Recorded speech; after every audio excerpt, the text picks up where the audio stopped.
हमने पढ़ा था उपयोगिता। कल हमने उपयोगिता के बारे में पढ़ा था और उस उपयोगिता का सेकंड पार्ट वो है उपभोक्ता संतुलन, कंज्यूमर इक्विलिब्रियम। आज हम इस टॉपिक को स्टार्ट करेंगे कंज्यूमर इक्विलिब्रियम। इक्विलिब्रियम का मतलब होता है संतुलन, बैलेंस की सिचुएशन। कंज्यूमर इक्विलिब्रियम, उपभोक्ता संतुलन, वह अवधारणा है जब उपभोक्ता किसी वस्तु का उपभोग करके अधिकतम संतुष्टि प्राप्त करता है। आप कोई चीज मार्केट में खरीदने के लिए जाते हैं, आप मार्केट से पिज्जा ऑर्डर करते हैं, पिज्जा के स्लाइस होते हैं, आप एक एक करके स्लाइस खा रहे हैं, तो जिस लेवल पर आकर आप फुली सेटिस्फाइड हो गए वही कंज्यूमर इक्विलिब्रियम वाली सिचुएशन होती। आपने जितना पे किया उसके बदले आपको उतना ही अगर मिल जाता है सेटिस्फेक्शन वे में, तो वो आपके लिए, यानी कि फॉर एग्जांपल आपने 1000 रुपए की जीन्स परचेज करी और आपको ऐसा लगता है, ये आपकी खुद की सोच होगी, अगर आपको ऐसा लगता है कि आपके पास 1000 रुपए के लायक चीज आ गई है तो आप संतुलन की अवस्था में हो। जितना पे किया उसके लायक चीज आ जाना, यह है संतुलन की अवस्था होती है। हम मार्केट से बहुत सारी चीजें परचेज कर लाते हैं, जैकेट लाते हैं, कपड़े लाते हैं, जीन्स वगैरह जो कुछ भी लाते हैं, तो 3-4 बातें हमें सुनने को मिलती है। हम लेकर आए, हमारे फ्रेंड्स, हमारे जानकार बोलते हैं यार तू तो बहुत महंगा ले आया, ये बैलेंस की सिचुएशन। यार तू तो बहुत सस्ता ले आया, ये भी बैलेंस की सिचुएशन नहीं है, ठीक ले आया। जब हमें खुद को महसूस होने लग जाए कि हमने जो चीज खरीदी है, परचेज करी है, जो हम कंज्यूम कर रहे हैं वो ठीक है, यानी जितना हमने उसके लिए पे किया उतना ही हम रिटर्न में मिल गया। 100 रुपए के लायक शब्द पर फोर्स कर रहा हूं मैं, उसके वैल्यू, उस वैल्यू के बराबर 100 रुपए के लायक चीज हमें मिल गई। 1000 रुपए खर्च किए तो 1000 रुपए के लायक, तो ये हमारे मन में अगर ये भावना आ जाती है तो इसे ही हम बोलते हैं उपभोक्ता संतुलन, कंज्यूमर इक्विलिब्रियम। आगे बात बढ़ाते हैं। कंज्यूमर इक्विलिब्रियम की अवधारणाओं के अंदर इसकी स्टडी कैसे की गई है? इसकी 2 मॉडलों में स्टडी की गई है। सिंगल कमोडिटी मॉडल, एकल वस्तु मॉडल, 2 कमोडिटी मॉडल, द्विवस्तु मॉडल। ज्यादा कॉम्प्लिकेटेड नहीं होगा आपके लिए, मेन इसका फोकस रहता है MUX = MUM इस फॉर्मूले पर। यहां पर MUX क्या है? X कोई वस्तु है, कोई भी वस्तु यानी गुड्स X, MU मतलब मार्जिनल यूटिलिटी, सीमांत उपयोगिता। जब X वस्तु की सीमांत उपयोगिता, अब यहाँ पर M क्या है? M फॉर मनी, मुद्रा, जो आप उसके लिए पे कर रहे थे ना, 1000 रुपए, 100 रुपए, 50, जितनी भी उसकी प्राइस है उतना आप लोग पे कर रहे थे, वो क्या है? MU, मनी को रिप्रेजेंट कर रहा है। और MU मतलब मार्जिनल यूटिलिटी, यानी कि एकल वस्तु मॉडल में उपभोक्ता संतुलन उस अवस्था में जाकर होगा जहां पर वस्तु से मिलने वाली सीमांत उपयोगिता मुद्रा की सीमांत उपयोगिता के बराबर हो जाए। When marginal utility of goods become equals to marginal utility of money, उस अवस्था में कंज्यूमर इक्विलिब्रियम होता है। इसमें भी 2-3 मान्यताएं हैं, और जो पुराना लॉ था हासमान सीमांत उपयोगिता नियम, एक बार उस नियम को भी याद कर लेते हैं। हासमान सीमांत उपयोगिता नियम क्या है? हासमान सीमांत उपयोगिता नियम ये कहलाता है कि जैसे जैसे अन्य बातें समान रखते हुए, जैसे जैसे हम किसी वस्तु की उपभोग इकाइयां बढ़ाते जाते हैं, उससे मिलने वाली संतुष्टि हर इकाई बढ़ने के साथ साथ घटती चली जाती है। अगर जैसे जैसे हम उसका कंजप्शन, किसी गुड्स की जो कंजप्शन यूनिट है, क्वांटिटी है, यदि हम बढ़ाते चलते हैं तो उससे मिलने वाला सेटिस्फेक्शन हमारे लिए बढ़ता चला जाता है। Quantity increase and marginal utility decrease, ये हमें देखने को इसके अंदर मिलता है। यही लो यहाँ पर भी वर्क करेगा। दूसरा इसमें assumption क्या करना है? हमें MUM यानी कि मुद्रा की सीमांत उपयोगिता को कांस्टेंट, स्थिर रखना है, इसमें कोई परिवर्तन। फॉर एग्जांपल हमने एक तालिका के माध्यम से समझने की कोशिश करते हैं कि हमने ले ली क्वांटिटी 0, 1, 2, 3, 4, 5, हमने लिखा यहाँ पर MU, वही X है तो MUX लिख दिया। आसमान सीमांत उपयोगिता नियम, 0 हटा दो, चलो 1 से शुरू कर लेते हैं। आसमान सीमांत उपयोगिता नियम, इकाई बढ़ती जाती है, और सीमांत उपयोगिता घटती चली जाती है।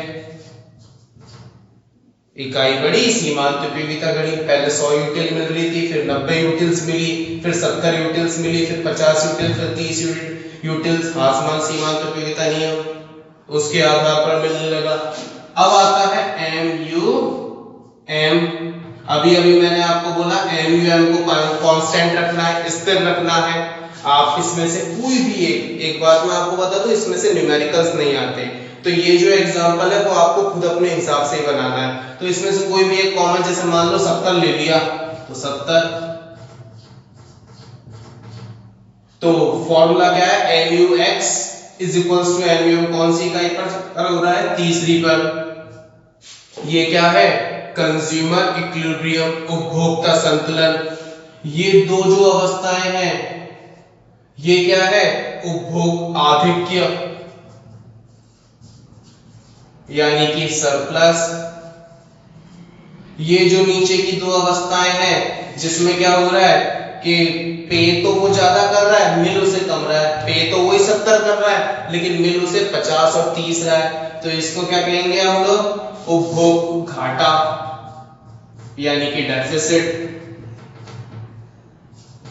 जब वस्तु की सीमांत उपयोगिता मुद्रा की सीमांत उपयोगिता से अधिक हो जाए, जब MUX is greater than MUM, इसे क्या कहते हैं, उपभोग आधिक्य, कंजप्शन सरप्लस। जबकि उल्टा हो जाए, जब MUX is less than MUM, तो उसे कहते हैं उपभोग घाटा, कंजप्शन डेफिसिट। और जब दोनों इक्वल हैं, MUM is equals to MUX, तो उसे बोलते हैं कंज्यूमर इक्विलिब्रियम, जो हम टॉपिक पढ़ रहे हैं, उपभोक्ता संतुलन। जब वस्तु से मिलने वाली सीमांत उपयोगिता मुद्रा की सीमांत उपयोगिता के बराबर हो जाए तो अब उसे हम उपभोक्ता संतुलन कहते हैं। इसकी तालिका का भी कोई आधार नहीं है, आप अपने हिसाब से बनाएंगे। आपको मैंने पहले बताया था कि MUM यहाँ पर कांस्टेंट है तो ये एक्स अक्ष के समानांतर बनेगा, जबकि ये घट रहा है तो आप इस तरीके से बना दो, MUX जहां पर आकर मिला ये आप क्वांटिटी लिख देंगे, यहाँ पर आप लिख देंगे EX, एक्स वस्तु का संतुलन। ये आपकी तालिका तैयार। यहाँ पर आप लिखेंगे इकाइयां, यहाँ पर आप लिखेंगे उपयोगिता। ये इस तरीके से कंप्लीट होगा, ठीक है। यानी कि एकल वस्तु मॉडल में जहां पर आकर वस्तु से मिलने वाली सीमांत उपयोगिता मुद्रा की सीमांत उपयोगिता के बराबर हो जाए उसे हम उपभोक्ता संतुलन कहते हैं। When marginality of goods become equals to marginality of money, that's called consumer equilibrium in the case of single commodity model। इसके अंदर ये जो टेबल आपने बनाई है, ये जो डायग्राम आपने बनाया, इसका कोई बेस नहीं है, आप अपने हिसाब से बस दो नियमों को याद रखिए। एक तो लॉ ऑफ डिमिनिशिंग मार्जिनलिटी, हासमान सीमांत उपयोगिता नियम, जो कि HSE का फर्स्ट लॉ है, उसको ध्यान रखिए। और दूसरी बात ये ध्यान रखिए कि यहाँ पर MUM मुद्रा की सीमांत उपयोगिता को आपको स्थिर रखना है, कांस्टेंट रखना है। इसमें से कोई भी नंबर उठाकर उसको रख दीजिए, आपकी तालिका टेबल तैयार है। और फिर उसी के आधार पर या तो इसके आधार पर बनाओ तो ठीक, वरना 12th क्लास में हमें इसके आधार पर नहीं बनानी होती, वैसे ही बनानी होती है। आप इसके आधार पर ये एक सीधी रेखा x अक्ष के समानांतर जो MUM को रिप्रेजेंट करेगी और डाउनवर्ड वाली MUX को रिप्रेजेंट करेगी, ऐसे बना देंगे तो आपका सिंगल कमोडिटी वाला केस हो जाता है कंप्लीट। अब टू कमोडिटी मॉडल, यानी कि जब उपभोक्ता एक ही समय पर दो या दो से ज्यादा वस्तुओं का उपभोग करता है तब कंज्यूमर इक्विलिब्रियम कैसा होगा। एक ही टाइम पर दो या दो से ज्यादा वस्तुओं का उपभोग करे तो इसमें भी दो कंडीशंस होती हैं। हो सकता है कंज्यूमर उपभोक्ता ऐसी वस्तुओं का उपभोग कर रहा हो जिनकी प्राइस सेम हो, या फिर दूसरी कंडीशन हो सकता है उपभोक्ता ऐसी वस्तुओं का कंजप्शन कर रहा हो जिनकी प्राइस अलग अलग हो। दोनों कंडीशंस हो सकती है। तो पहली कंडीशन, जब वो ऐसी वस्तुओं का उपभोग कर रहा हो जिन सभी की कीमतें सेम हो, when price of all goods are same। इस वाली सिचुएशन में क्या होगा, तो when price of all goods are same, इसमें क्या करेंगे, इसी को उपयोग में लेंगे। मान लीजिए कंज्यूमर MUX Y और Z ऐसे करके 3 तरह की वस्तुओं का उपभोग करता है।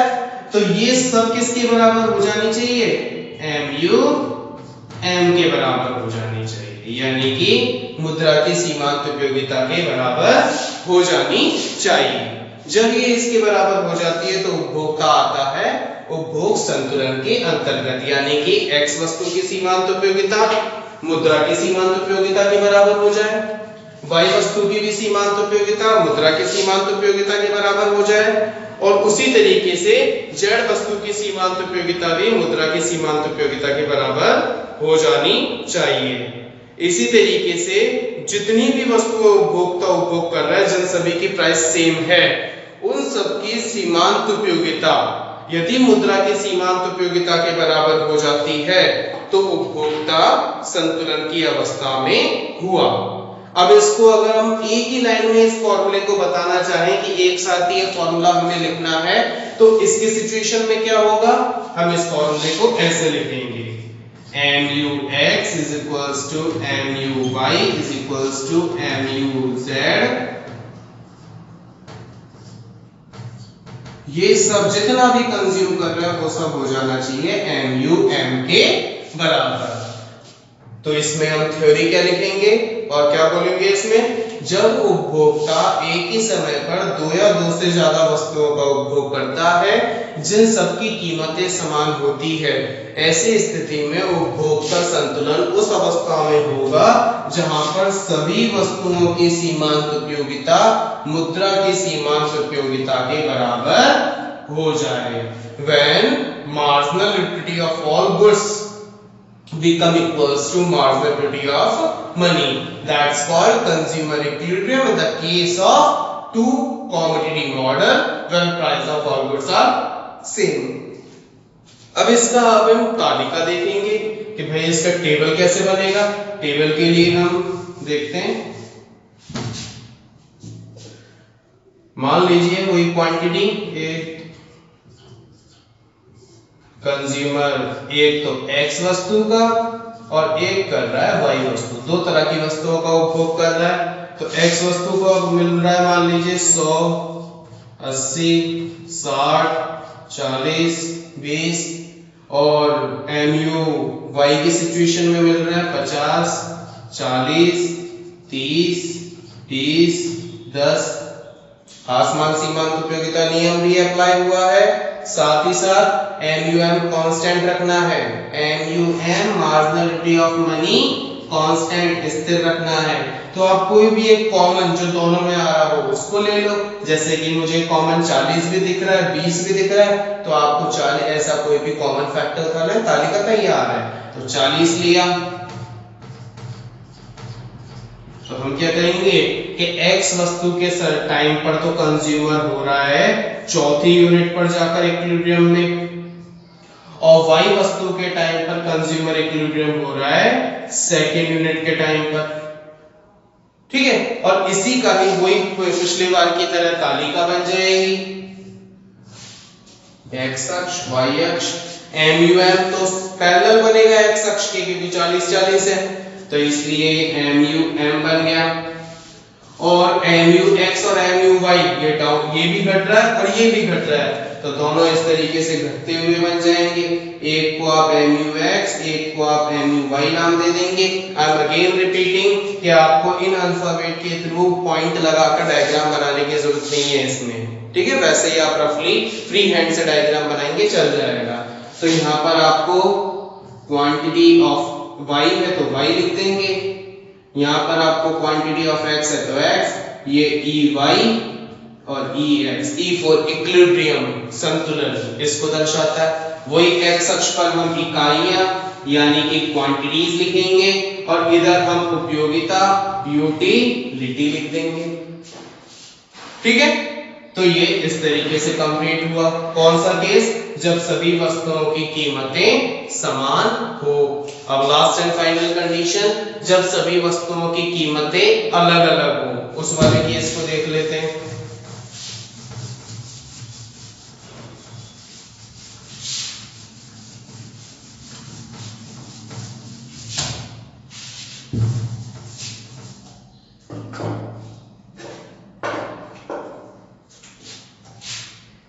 सेकेंड वाली कंडीशन चल रही थी टू कमोडिटी मॉडल, यानी कि द्वि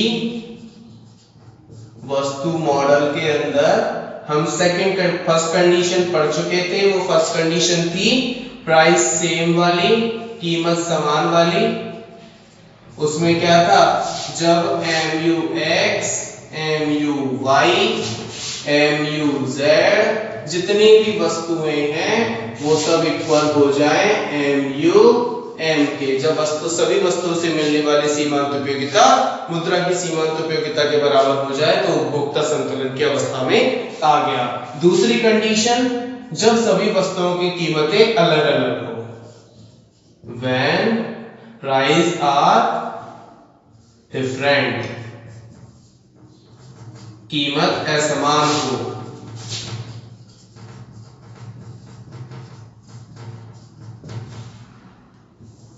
कीमत असमान हो तो हमने छोटी क्लासेस में पढ़ा है, 5वीं 6वीं में दूरी के क्वेश्चंस आए हैं, टाइम के क्वेश्चंस आए हैं। उन सब में हम क्या करते थे, जैसे दूरी दे रखी है किलोमीटर में भी और क्या नाम है मीटर में भी, तो ऐसे में हम सबको सबसे छोटी वैल्यू यानी कि मीटर में कन्वर्ट कर लेते थे, सेंटीमीटर में दे रखे तो और सेंटीमीटर में कन्वर्ट कर लेते थे, यानी सबसे छोटी टर्म में हम कन्वर्ट कर लेते थे।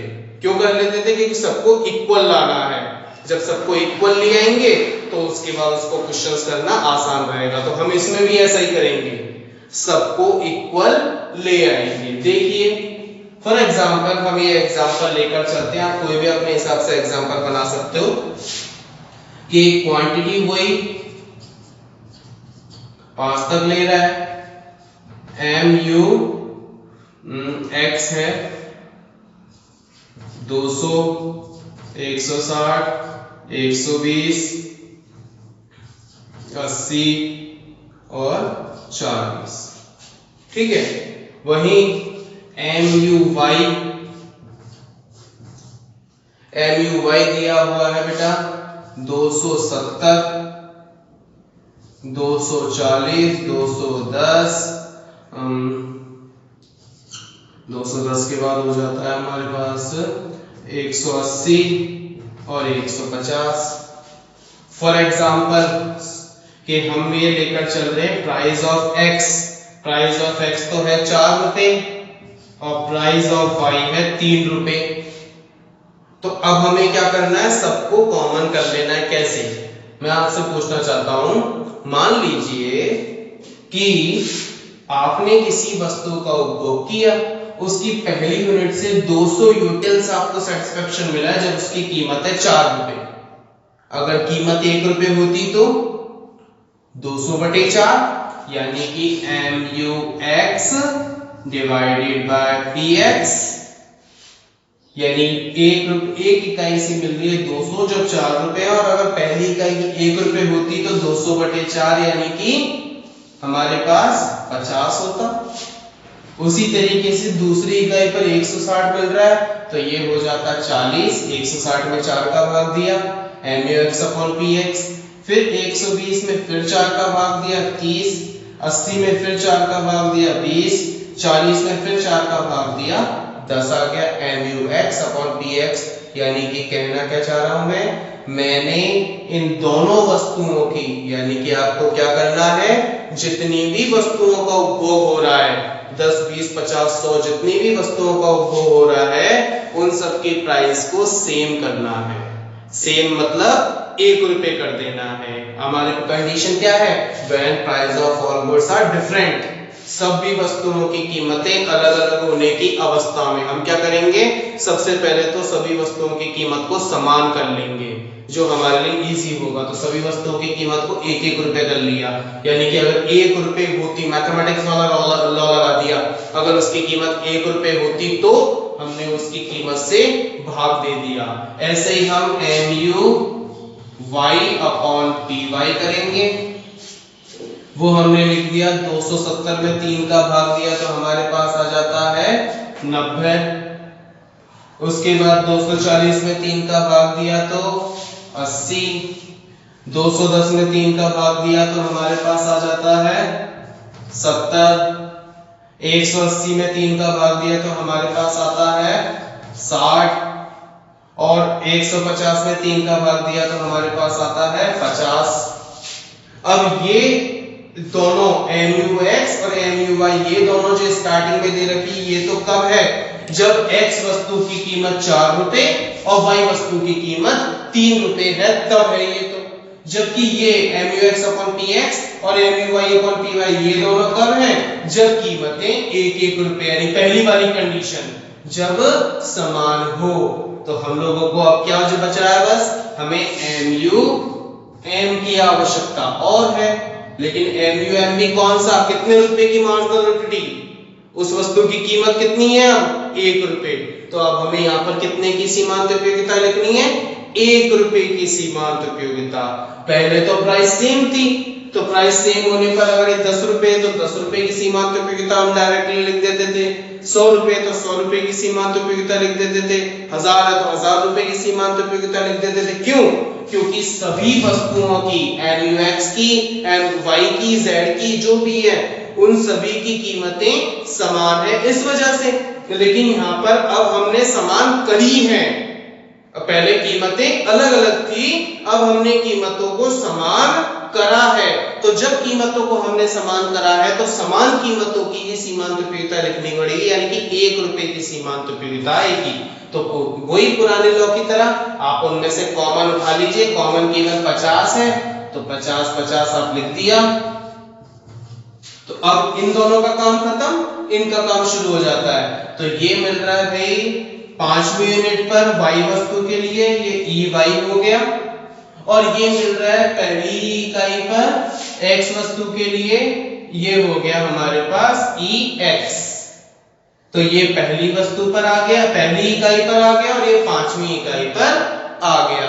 और इसका वही पहले की तरह सिंपल सा डायग्राम हम लोग बना लेंगे, X अक्ष, Y अक्ष, MUM। वापस रिपीट कर दूं, यहाँ पर MUM क्या है, 1 रुपए की सीमांत उपयोगिता। ये आपका दोनों का वस्तुफल कितना सा है, ये MUY/PY होगा। तालिका भी इन्हीं की बनेगी, सॉरी डायग्राम भी इन्हीं के बनेंगे, इनसे अब कोई मतलब नहीं। इनका तो काम डिवाइड देने के बाद ही, इनका तो काम डिवाइड देने के बाद ही खत्म हो चुका है।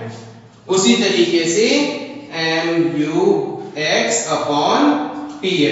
ऐसे आप लोग EX डाल देंगे और ये EY डाल देंगे। पहले की तरह यहाँ पर क्वांटिटी यानी कि इकाइयां, और यहाँ पर उपयोगिता यानी कि यूटिलिटी आ जाएगी।